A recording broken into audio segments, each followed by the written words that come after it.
We'll guide you through how to get your Google Gemini API key. If you find this useful, then consider subscribing and liking the video. We're now going to go and hand over to Pauser. To begin, just go ahead and open any browser to your liking and search for Google AI Studio and go to the official website for Google AI Studio.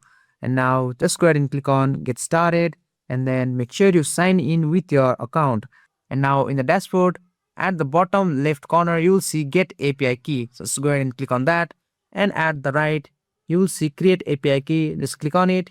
And now you can name your key and select your project. So I'm just gonna name my key as a demo key and choose the default Gemini project and click on Create Key.